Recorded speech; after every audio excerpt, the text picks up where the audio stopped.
Hi friends, வணக்கம். So இன்னைக்கு என்ன வீடியோனா நீங்க எல்லாரும் வந்துட்டு என்கிட்ட அப்டேட் கேட்டுட்டு இருந்தீங்க அம்மாவை பத்தி. சோ அந்த வீடியோ தான் இன்னைக்கு வரப்போகுது. சோ அம்மா எப்படி இருக்காங்க? அம்மா வந்து ஆக்சுவலி ரொம்ப ரொம்ப நல்லா இருக்காங்கங்க. தேங்க்ஸ் டு ஈச் அண்ட் நீங்க உங்க எல்லாருக்குமே ரொம்ப ரொம்ப நன்றி.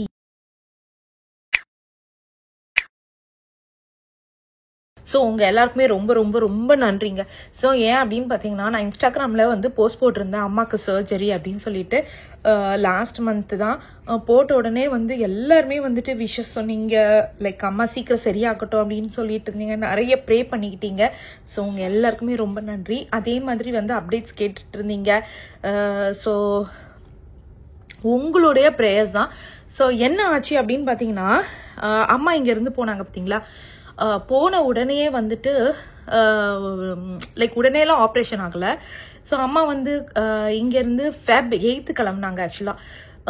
ஸோ நாளைக்கு இந்த வீடியோ நான் ரிலீஸ் பண்ண போகிறேன். இன்றைக்கி தான் நான் வீடியோ எடுத்துகிட்டு இருக்கேன். சம்டைம்ஸ் லேட்டாக போட முடியுது, சம்டைம்ஸ் சீக்கிரமாக போட முடியுது, டைம் கிடைக்க மாட்டேங்குது. நிறைய விஷயம் எங்கள் வாழ்க்கையில் நடக்குது. எல்லாமே நான் உங்களுக்கு கொஞ்சம் கொஞ்சமாக ஷேர் பண்ணுறேன். ஸோ ஃபஸ்ட்டு வந்து என்ன அப்படின்னு பார்த்தீங்கன்னா, அம்மா Feb 8 கிளம்புனாங்க. ஸோ கிளம்பிட்டு அங்கே போன உடனே டாக்டர் கன்சல்ட் பண்ணாங்க. ஹோமியோபதி டாக்டர் ஒருத்தங்களை கன்சல்ட் பண்ணாங்க. ஒரு 2-3 பேர் கன்சல்ட் பண்ணும்போது என்ன சொன்னாங்க அப்படின்னு பார்த்தீங்கன்னா, ஒன்றும் பிரச்சனை இல்லை.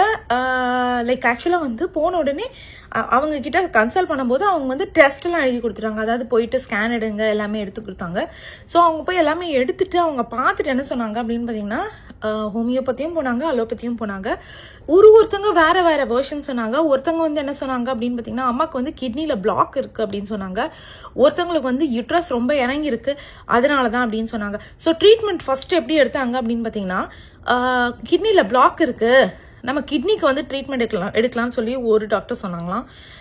இன்னொரு டாக்டர் என்ன பண்ணியிருக்காங்க சொல்லியிருக்காங்க, இல்லை கிட்னி எதுவுமே டச் பண்ணாதீங்க, யூட்ரஸ் ரொம்ப இறங்கி இருக்கு, அதனால யுட்ரஸ்னால தான் வந்துட்டு உங்களுக்கு இந்த கிட்னி அஃபெக்ட் ஆகுது, அதனால நம்ம வந்து யுட்ரஸை வந்துட்டு ஷ்ரிங்க் பண்ற மாதிரி ஒரு மெடிசன் கொடுக்குறேன் அப்படின்லாம் சொல்லியிருக்காங்க.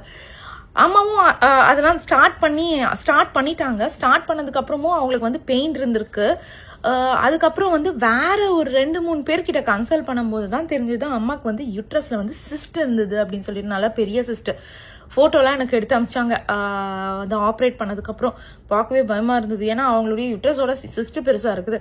ஸோ அதுக்கப்புறம் வந்துட்டு 100% நீங்கள் வந்து ஆப்ரேஷன் பண்ணி தான் ஆகணும், ஆப்ஷன்ஸே இல்லை அப்படின்ற மாதிரி வேற ஒரு டாக்டர் சொல்லிட்டாங்க.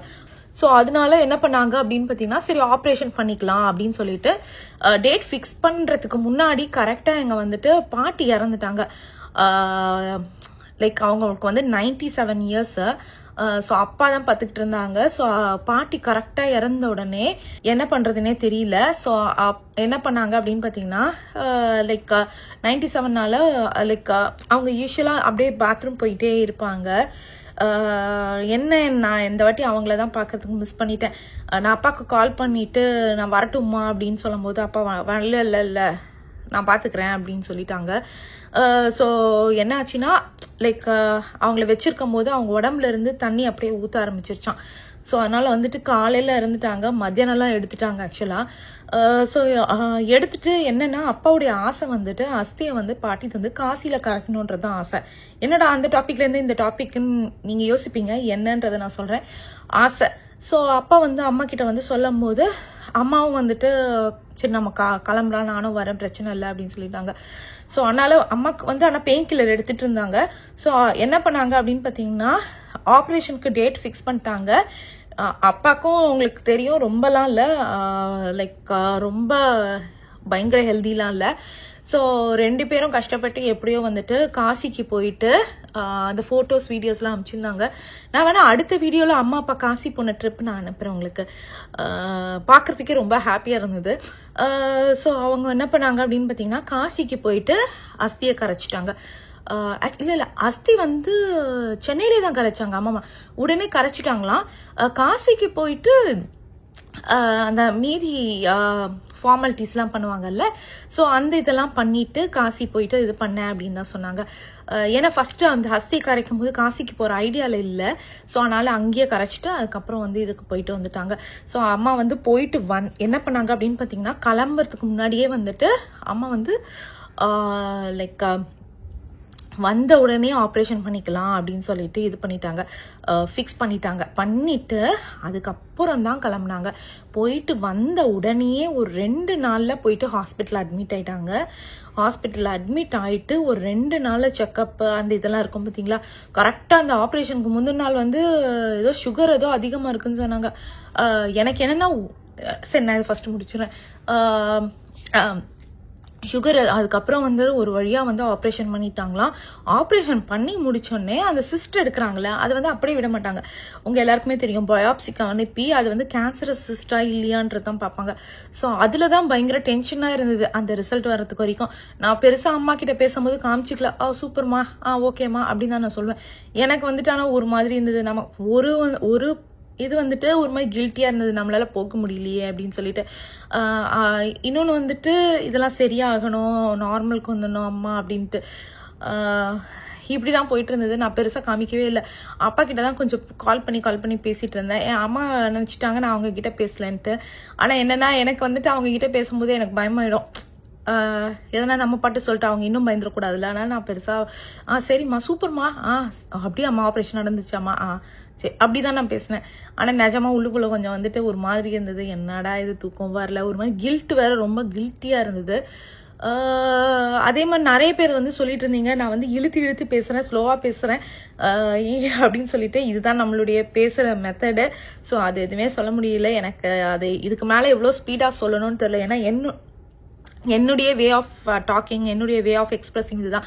என்கிட்ட எதுவுமே இல்லை, பேப்பர்ஸ் எதுவுமே இல்லை. நான் உட்காந்து படித்து கடகடன்னு நம்மளுடைய கண்டென்ட்டை மட்டும் சொல்கிறது மாதிரி. ஸோ நார்மலாக லைக் ஒரு பக்கத்து வீட்டுக்காரங்களுக்கோ, ஒரு ஃப்ரெண்ட்ஸ்கிட்டயோ, ஒரு ஃபேமிலி அவங்க மெம்பர்ஸ்கிட்டயோ நம்ம ஷேர் பண்ணுற மாதிரி தான் நான் வந்து ஷேர் பண்ணிட்டு இருக்கேன். அதனால் எழுதி வச்சு பேசினா தான் கடகடன் பேசிட்டோம், நம்ம டாபிக் முடிஞ்சிச்சு அப்படின்னு ஆஃப் பண்ணிட்டு போக முடியும். ஸோ இதெல்லாம் வந்துட்டு நம்ம மனசுல இருந்து சொல்கிறதா. ஸோ அதனால் வந்து பெருசாக எதுவும் லைக் டக்குன்னு பேசி முடிக்க முடியல. ஸோ அதனால தான். ஸோ கொஞ்சம் வேணா நீங்கள் வந்து ஃபாஸ்ட் ஃபார்வர்ட் பண்ணி பாருங்கள். ஸோ அதுதான். அதுக்கப்புறம் வந்து பயாப்சி டெஸ்ட் ரிசல்ட் வந்து ஆல்மோஸ்ட் வீக் இருந்தாங்க. ஒரு வாரம் நல்லா ஹாஸ்பிட்டல் ஆகிட்டு அதுக்கப்புறம் ரெக்கவர் ஆகிட்டு வந்தாங்க. வீட்டுக்கு வந்த உடனே இப்போ ஒரு மந்த்துக்கு மேலே ஆயிடுச்சு. ஒரு மாதம் மேலே ஆயிடுச்சா, இல்லை இன்னும் ஆகலை. ஸோ பார்க்கணும், நான் இன்னைக்கு இன்ஸ்டாகிராமில் போஸ்ட் போட்டேன் அப்படின்றத பார்க்கணும். இப்போ வந்து கொஞ்சம் எழுந்து நடக்கிறாங்க, சின்னதாக சமைக்கிறாங்க. ஆனால் வெளியே இருந்து தான் சாப்பாடு வருது. ஸோ அதுக்கு முன்னாடியே வந்து அம்மா வந்து வேற ஒருத்தவங்க தான் சமைச்சு கொடுப்பாங்க. ஆனால் ஃபுல் டைம் மாட்டாங்க, அவங்க வீடு வேலை எல்லாமே பண்ணிடுவாங்க. மேரி ஆண்டின்னு சொல்லிட்டு அந்த ஆண்டி தான் ஃபுல்லாக வந்துட்டு எங்களுக்கு இது பண்ணுவாங்க. உங்கள் எல்லாருக்குமே நான் ஏற்கனவே அவங்கள சொல்லியிருக்கேன், அம்மாவுடைய வீடியோவில் கூட வந்திருப்பாங்க. ஸோ அவங்க வந்துட்டு அவங்க தான் வந்து ஃபர்ஸ்ட் டே கூட இருந்தாங்களாம். ஃபுல்லாக ஹாஸ்பிட்டலில் தங்குனது. அப்பா வந்து சாப்பாடு வாங்கிட்டு வந்து கொடுக்கறது அந்த மாதிரி. அப்புறம் வீட்டில் ஃபுல்லாக அப்பா தான் பார்த்துக்கிறாங்க. அதான் அப்பா சொல்லிட்டு இருந்தாங்க, அப்பா வந்து இளநீ வாங்கி தந்தாராம், அப்புறம் பாதாம் இதெல்லாம் வாங்கி தந்து நல்லா பார்த்துக்கிறாருடி அப்படின்னு சொல்லிட்டு இருந்தாங்க. யூஸ்வலாக இந்த அளவுக்குலாம் பார்த்துக்க மாட்டாங்க. ஸோ இப்போ நல்லா கொஞ்சம் பார்த்துக்கிறாங்க அப்படின்னு சொல்லிட்டு இருந்தாங்க. அப்பா இது வரைக்கும் வந்து சமைச்சு நான் வந்து வாழ்க்கையிலே வந்து 2 வாட்டி தான் பார்த்துருக்கேன். ஒரு வாட்டி ரொம்ப சின்ன வயசில் சிக்கன் பாக்ஸ் போட்டும்போது சமைச்சிருக்காங்க. அதுக்கப்புறம் அப்பா இப்போ தான் சமைக்கிறாங்க. அதாவது சமைக்கிறாங்கன்னா லைக் வெளியே தான் வந்து ஒருத்தங்க கிட்ட இருந்து ஆர்டர் பண்ணி தான் வருது. இருந்தாலும் எப்போவாது சமைக்கணும்ல. அப்பா வந்து பருப்பு ரசம் சூப்பராக வைப்பார். எங்கள் பாட்டி பயங்கரமாக வைப்பாங்க, அதே மாதிரி அப்பா வைக்கிறாங்களாம். ஸோ அம்மா அதை வந்துட்டு அம்மா சொல்கிறாங்கன்னா அப்பா வந்து யூஸ்வலாக அம்மா வந்து சொல்லவே மாட்டாங்க. ஏன்னா லைக் லிட்ரலி அந்தளவுக்கு அவங்க 2 பேரும் வெளியே ஊர் சுற்றியும் பார்த்ததில்ல. நான் 2 பேரும் தனித்தனியாக டிவி பார்ப்பாங்க, அந்த மாதிரி இருப்பாங்க. மேபி வயசானதுக்கு நான் சின்ன வயசுலலாம் ஒரு நல்லா எல்லாரும் சேர்ந்து தான் ஊர் சுற்றுவோம். பெருசானதுக்கப்புறம் நான் காலேஜ் படிக்கும் போதெல்லாம் ஒரு மாதிரி தனியாக இண்டிபெண்ட்டாக 2 பேரும் இருப்பாங்களா. ஸோ இப்போ அவங்கள வந்துட்டு சேர்ந்து அப்பா தான் ஊரே சுற்ற மாட்டாங்க. அம்மா வந்துட்டு எங்கன்னா பர்த்டேக்கு வந்து ஒரு ஹோட்டலை புக் பண்ணிட்டு கூட்டிகிட்டு போனால் கூட அப்பா வந்து வந்தாருன்னா இதெல்லாம் வேஸ்ட்டு பைசாவே இத்தனைக்கும் அம்மாவுடைய சேவிங்ஸில் தான் போட்டு கூட்டிகிட்டு போனாலும் வேஸ்ட்டு அப்படின்னு தான் சொல்லுவார். ஏன்னா அப்பாவுக்கு அந்தளவுக்கு பிடிக்காது. நான் கிறிஷு சதீஷ் அனிஷ் அப்போ பிறக்கல போகும்போது ரெஸ்டாரண்ட் போகும்போது அப்பாவுக்கு அவ்வளோவா பிடிக்கல. ஏன்னா அப்பா வந்துட்டு ஒரு கம்ஃபியான லைக் எப்படின்னா நல்ல உழைச்சாரு. ஹார்பரில் தான் வந்துட்டு இது பண்ணாரு, உழைச்சாரு.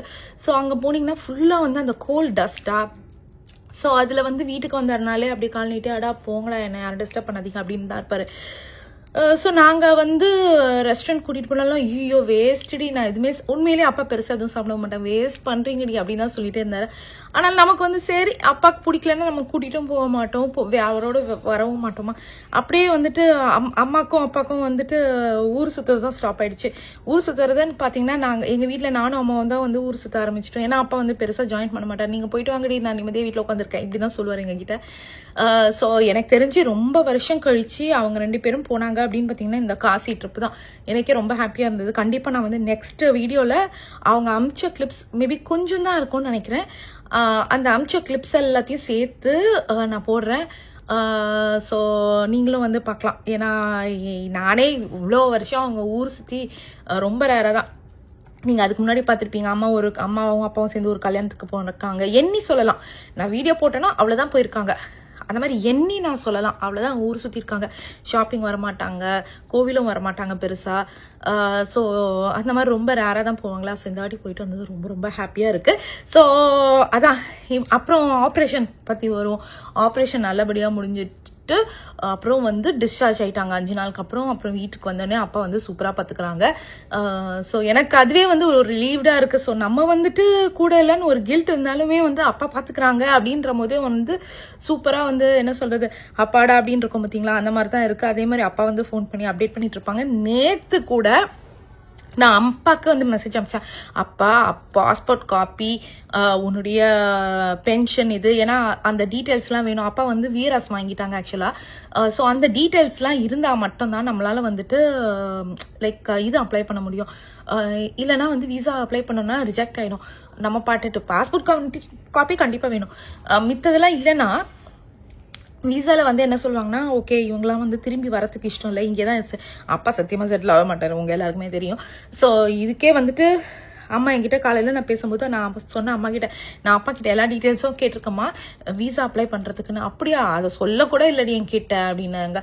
அதே மாதிரி இந்த காசிக்கு 2 ஹவர்ஸ்க்கு போயிட்டு வந்ததுக்கே சொன்னாராம், எப்படி நீ வந்து போயிட்டு வந்த, என்னால் வந்து 2 மணி நேரத்துக்கே உட்கார முடியல அப்படின்னு சொல்லிட்டு இருந்தாராம். அதுதான் அம்மா சொன்னாங்க. ஆனால் அம்மா கிளம்பும்போது ஃபுல் பெயின் கில்லரில் தான் இருந்தாங்க. காசி போயிட்டு பாவம் அவங்களும் முடியாமல் பாட்டிக்காக போயிட்டு பண்ணிட்டு வந்தாங்க. ஸோ அதான். ஸோ இன்னும் ரிப்ளை பண்ணல, அவரை ரிப்ளை பண்ண சொல்லுங்கள், கண்டிப்பாக கூட்டிகிட்டு வரணும்.